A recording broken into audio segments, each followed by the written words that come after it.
Bueno, continuamos con esta serie de comentarios del director. Como bien lo planteé en el primer comentario, sencillamente voy a ir reaccionando al cortometraje en cuestión e iré comentando pues algunas curiosidades, algunos elementos relacionados con la tesis, algunos elementos investigativos que terminaron reflejándose creativamente. Entonces nada, vamos a ello porque el tiempo apremia. De nuevo, pues como ya bien lo había dicho, podría quedarme bastante rato o bastantes horas hablando de esto, pero vamos a lo que nos compete. Entonces hoy toca Anima quiere salir.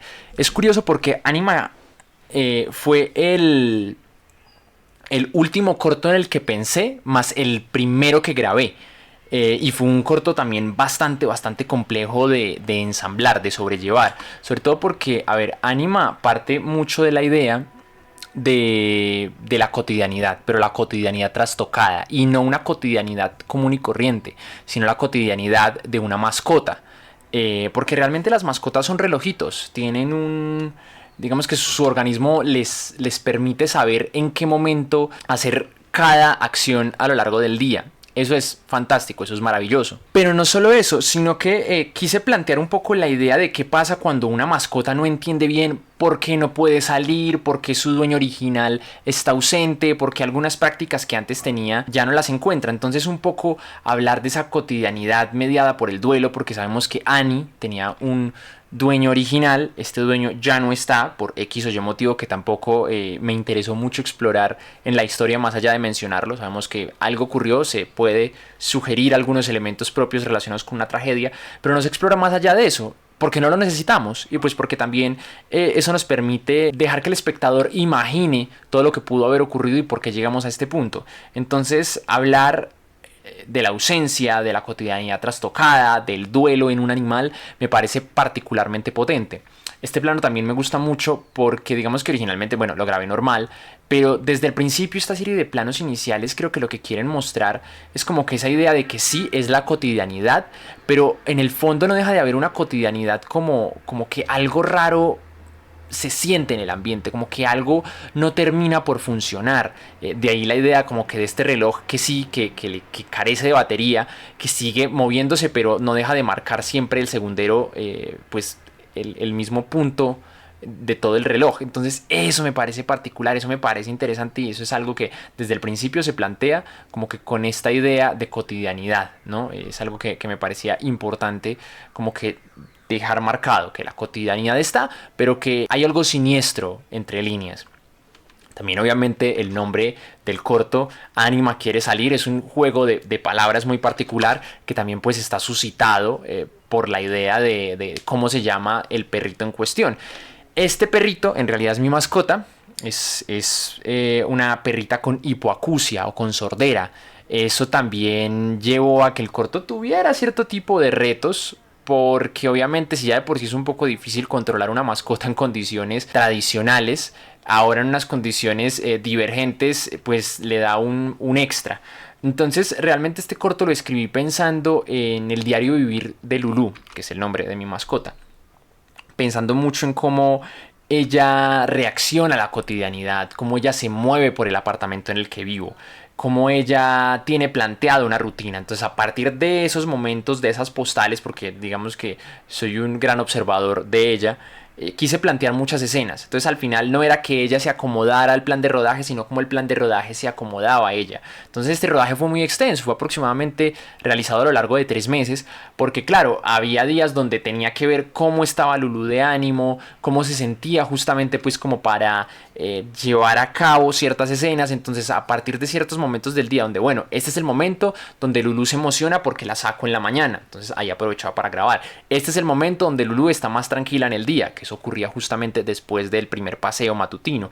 Este es el momento donde Lulu está más emocionada por irse a dormir, entonces ahí aprovechaba para grabar. Entonces es un poco dispendioso y engorroso y también es de mucha paciencia, porque el animalito si bien es bastante diligente, pues también hay momentos donde él mismo como que no entendía yo qué era lo que le estaba pidiendo y eso pues la hacía dilatar un poco los procesos o enredarse un poco o incluso sacar cierto tipo de comportamientos que no quería que sacara. A lo mejor ya creía que yo lo que quería hacer era jugar cuando quería era una acción muy en específico, una acción calmada. Entonces eso lleva como que a cierta onda y a cierto juego con la cotidianidad para poder llegar a la creación.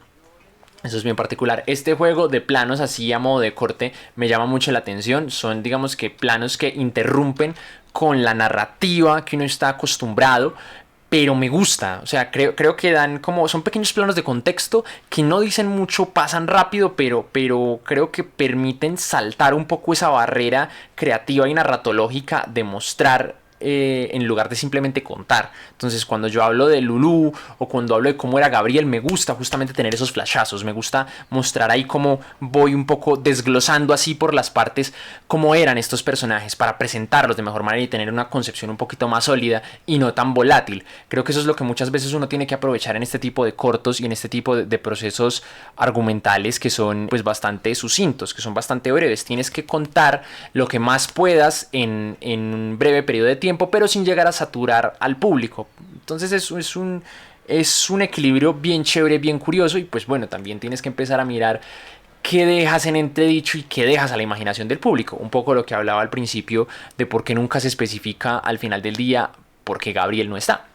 Pero bueno, continuando con esta escena, no es gratuita que esto ocurra, también fue un poco acostumbrarme a en qué momentos Lulú era un poquito más desjuiciada de lo normal. Esto no es agua con anilina, esto no es colorante, literalmente se había orinado. Es una práctica un poco desafortunada que Lulú tiene. Pero bueno, digamos que también la aproveché un poco para el corto y para resaltar como esa sensación de choque entre Sebastián, su dueño, obviamente interpretado por mí, y pues Annie. También supe inmediatamente apenas bosquejé toda esta historia que sí o sí este corto tenía que estar protagonizado o coprotagonizado por una persona que Lulú conociera. Entonces pensé o en mi novia o en mi persona. Y bueno, mi novia es un poco más reticente para las cámaras, entonces al final me dije, bueno, no, lo protagonizo yo mismo, porque Lulú necesitaba tener ese nivel de confianza, ese personaje con el cual interactuar, ese personaje que conociera cuáles son esos estímulos que se pueden aplicarle para que ella reaccione de cierta manera. Por ejemplo, yo sé que cuando yo le agarro la cobija así, ella automáticamente cree que estoy jugando. Entonces es como lograr esos puntos de estímulo para que ella llegue como o reaccione de ciertas maneras predeterminadas. Es bastante curioso, es otra manera de jugar con ella. También hay que decir que muchas escenas que están aquí que de pronto pueden verse un poquito bruscas, un poquito rudas con Lulú. Realmente Lulú es una mascota muy consentida. Todo el rato se le está mimando, todo el rato se le está abrazando, se le saca 3 veces al día, se alimenta muy bien. Entonces cuando había en esos momentos un poco como de brusquedad y de roce, inmediatamente se le premiaba con algo, se le mimaba, pues porque no, el chiste no era, yo qué sé, promulgar maltrato animal o maltratarla a ella en el proceso, no, el chiste era hacerlo, que no fuera algo convulso o caótico para ella. Este tipo de planos me gustan bastante. Creo que este corto quise también retratar mucho el tema de la contemplación, un poco de los paisajes a los que yo me enfrento, de mirar bastante al cielo, mirar un poco al sol, mirar el movimiento de los objetos, mirar cómo la vida pasa, el tiempo pasa, el viento incluso como que mueve las cosas. Eso es algo que me llama mucho la atención y creo que pues evidentemente hace parte de la cotidianidad que es tan importante en esta serie de cortometrajes. En esta escena pues seguimos viendo un poco de crueldad. El personaje de Sebastián es bastante cruel con Annie de muchas maneras y es un poco triste porque claro, es el contraste de alguien que puede ser tan cruel con un animalito que todo el rato lo único que quiere son mimos, es que lo consientan, es que lo abracen bueno, no sé, es bastante interesante y bastante caótico. También es un poco generar como ese choque o como este personaje masculino no entiende para nada bien pues a esta mascota. Esta creo que fue la toma de las tomas más complicadas de hacer. Creo que fueron 2 días de grabación, no completos, obviamente son fragmentos de la noche, pero sí creo que alcancé a tener unas casi 11 tomas para lograr más o menos lo que yo estaba buscando. Obviamente aquí hay trampantojos para lograr ciertos elementos con Lulú, se le escondían como dulcecitos, me llenaba los bolsillos de dulces para que ella estuviera un poco más atenta a mí, que estuviera un poco más pendiente. Es complicado y desgastante. Esta serie de planos me gustaron mucho, los grabé a comienzo de año, creo que en una noche de superluna impresionante. Obviamente están un poquito retocados digitalmente para que la luna sea un poquito más portentosa, pero realmente me encantaron. Estos planos nocturnos también fueron muy complicados y al final tuve que decidirme por grabarlos directamente con celular. Es un celular A54, no tiene una mala cámara, aunque creo que tiene una textura un poquito brusca, creo que resalta un poquito mucho los contornos más de lo que a mí me gustaría. Pero digamos que funciona, porque cuando intenté grabarlo justamente con esta misma cámara que ahorita mismo estoy utilizando, esta cámara es muy ciega de noche. Entonces sí, digamos que en muchos sentidos no me molestaba la posibilidad de que estuviera el grano presente o muy reventado, pero esta cámara directamente de noche graba inmundo, entonces ya tuve que buscar otro tipo de opciones y pues grabar como tal en algunos puntos relativamente alejados de mi casa, cerca de un bosque y de una carretera no tan abandonada como uno pensaría. Entonces, para poder retratar esto y lograr al menos que la noche se viera un poquito más decente de lo que podía capturar esta cámara. También, obviamente, para este cortometraje se plantea la idea, y es una de las cosas que más me llamaba la atención, de el espíritu que te ve, pero tú no lo puedes ver a él. Un tema ahí un poquito boyero, un poquito siniestro, lóbrego. Entonces es, creo que todo el rato esa sensación de que alguien te observa, pero tú no sabes qué es, pero que hay algo ahí en la penumbra que te mira. Entonces es algo que quise plantear y no tanto mostrar el fantasma, eso me hubiera complicado mucho las cosas, sino como el fantasma nos ve, cómo son los ojos del fantasma. Y es algo que vemos aquí y que pude grabar gracias a una cámara compacta, pequeña, ya bastante desactualizada, pero que creo que funciona muy bien para transmitirnos como que esta idea corrompida o corrupta de la imagen, también exaltando un poco esa suciedad, esa basura en la imagen y esa baja calidad. Creo que habría sido muy fácil irme por una visión nocturna, y eso que tenía tiempo después logré acceder a la forma de grabar con visión nocturna, pero habría sido creo que muy cliché. Y a veces lo interesante es, listo, ya existe esto, intentemos buscarlo de otra manera, intentemos forzar la imagen a otro tipo de coyunturas, a otro tipo de exploraciones. Esta escena que estamos viendo a continuación fue lo último que grabé del corto, casi entre este plano del parque y el anterior que vimos en la caminata por la carretera hay casi 3 meses de diferencia. Tuve muchos inconvenientes para elegir a Carmen, que vendría a ser una representación ficcional de mi abuela, que es esta matrona pitonisa, esta mujer sabia pero que misteriosa, que exalta como el esoterismo en la vida cotidiana.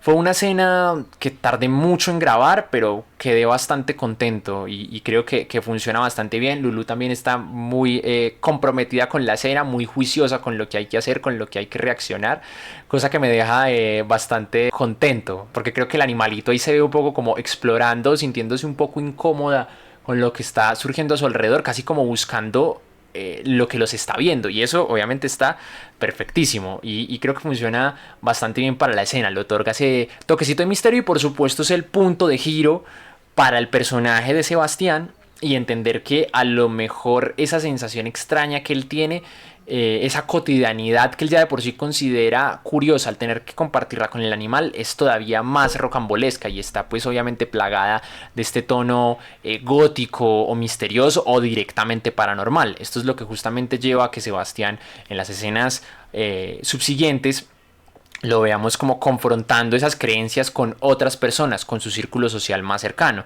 en este caso una de sus amigas o directamente su madre. Este plano me parece particularmente chistoso porque, claro, es este calderito que compré hace mucho tiempo en una tienda de baratijas que hay acá en la ciudad. Y me parece muy chévere porque, claro, viene hablando de una bruja y justamente se sirve en un caldero. Entonces es un poco como jugar, tener ese jueguito un poco pícaro entre las imágenes, ¿no? Hay cierta correspondencia, hay cierta mofa de la situación. Tengo que decirlo que por cuestiones laborales casi siempre me he relacionado mucho con el tema de la comedia. Hace que estos cortos no se desbocaran hacia el humor fue un reto muy grande porque me siento muy cómodo en la comedia y siento que se me da bien hacer comedia, pero llevarlo todo al ámbito un poco más dramático fue el reto, fue algo que asumí y que igual aún así digamos que se termina rompiendo en algún momento, como acabamos de ver en este juego de imágenes. Si bien el corto casi todo el rato se planteó desde el punto de vista de Annie o de Lulu, que pues obviamente es un punto de vista muy cerca al suelo, hay momentos donde se rompe, ¿no? Porque también al final del día, aunque todo el protagonismo se lo lleva a Annie, y por eso es que siempre de una u otra manera volvemos a Annie, no importa la escena en la que estemos, Annie se termina referenciando porque siempre está acompañando a Sebas. Por momentos hay como esos pequeños salticos donde vemos el otro punto de vista, ¿no? El punto de vista de Sebastián. Hay Es como hay un juego y un balance muy complejo de lograr entre quién protagoniza la escena, quién es el que está llevando la escena en ese momento. Entonces a veces es Annie, a veces es Sebastián, pero digamos que lo importante es eso, siempre llevar toda la acción al perrito, al que está ahí presente. Al final del día ya es el centro de todo. Y creo que se logró. Fue complicado, hay mucho juego de imágenes, hay mucha trampa por ahí con las imágenes, pero funciona. Y hay unos planos también muy bellos. Es cierto que Viviana, mi novia, me colaboró mucho en los encuadres, pero muchas veces por un tema que ella estaba ocupada o no podía asistirme en algún momento, muchas veces yo sencillamente ponía la cámara y quería imaginarme que el encuadre estaba bien y que todo estaba funcionando. Y a veces creo que salieron encuadres muy interesantes. Otro que tocó hacerles pequeños retoques digitalmente con algunas opciones de Premiere. Lo admito, también hay ciertos retoques con IA, pero son unas cositas muy sutiles que siento que ayudan a mejorar el producto o al menos sacar a flote escenas que de pronto podrían haberse caído por un tema estético o por un tema de tiempo que no funcionaba del todo bien. De nuevo, aquí tenemos imágenes de las visiones del fantasma, de cómo Gabriel es quien todo este rato ha estado observando a Annie y a Sebas. Por eso esta escena es tan importante, tan reveladora, con un encuadre que también me parece muy bonito. También explorando un poco el tema de lo análogo, ¿no? Lo análogo también guarda dentro de sí un tema fantasmal, sobre todo cuando ese tema análogo cuenta una historia, ya sea por desgaste o porque representa la memoria o algo dentro de él, muy por la idea de las fotografías de Regnault, ¿no? Que es algo que Didi Uberman explora un poquito en su libro de Phasmas, ¿no? Sobre cómo las fotografías tienen este toquecito poco siniestro, ¿no? Sobre cómo también las fotografías aguardan dentro de sí la muerte, ¿no? Al capturar una foto, capturas o sentencias a esa persona que sabes que en algún momento va a morir y ahí queda su recuerdo. Es un tema ahí bien interesante. La fotografía tiene unos elementos misteriosos en su materialidad, en sus píxeles, en sus nitratos, en sus químicos para poder revelarse. Este plano fue el que sigue, sobre todo, es un plano bien interesante porque tiene un pequeño efecto visual. Y es que, claro, necesitaba quebrar el vaso. Y lo que hice fue literalmente enrollar la base del vaso. Vivi me ayudó mucho con un nylon negro. Y el nylon luego lo eliminé vía postproducción. De hecho, si podemos ver bien ahí, el nylon no se ve. Lo eliminé a través de After Effects. Es muy bonito porque al final del día, al tener pocos recursos, tengo que recurrir a elementos propios del cine más clásico, ¿no? Entonces a superposiciones, a sobreexposiciones también, a juego con cables, con hilos, y eso también es bonito, es como un poco volver al cine más clásico, que el cine más clásico no deja de ser una fantasmagoría evolucionada, una fantasmagoría como con tecnología un poco más avanzada. Esta es la parte de la historia en la que Gabriel, digamos que abraza por completo esa creencia suya que tenía oculta, que tenía un poco como apartada por negligencia, por apostasía, por burla, por muchas cosas. Y aquí es donde él como que nuevamente se compromete con esa creencia y rinde cierto culto a Gabriel después de saber que lo ha ido como le ha ido faltando el respeto muchas veces, sobre todo porque sabe que Gabriel amaba a Annie y Sebastián se quiere deshacer de Annie. Entonces como que con esto es la manera en la que Sebas tiene de disculparse con Gabriel.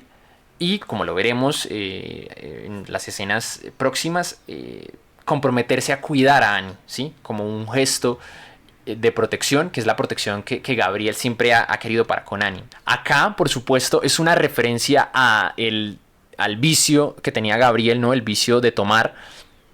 En este punto lo que se hace referencia es que Sebastián mete dentro del vaso con agua, que también es muy propio dentro de los ritos funerarios y de los ritos relacionados con las ánimas, que es ponerles este vaso con agua para que ellas sacien su sed. El personaje le echa estas estrellitas de anís, ¿no? Como para darle como aparte de hacer que se vea más bonito, también tiene ese como doble sentido, que en lugar de darle aguardiente, porque creo que hubiera sido un poquito tal vez un poco burdo, literalmente servirle el chorrito de aguardiente, es mejor como ponerle esas estrellitas de anís, ¿no? Después de todo lo que hemos visto hasta este momento, que se habla de que Gabriel tomaba sin medida, tiraba la copa al piso, la reventaba cuando quería algo, cuando quería seguir tomando. Entonces aquí está como esta referencia un poco, está como este tema de darle esas estrellitas de anís también, pues como para darle otro jueguito escenográfico, otro jueguito de utilería a todo lo que estamos viendo y también conecta como con esas prácticas tan culturales que obviamente hay en nuestro país.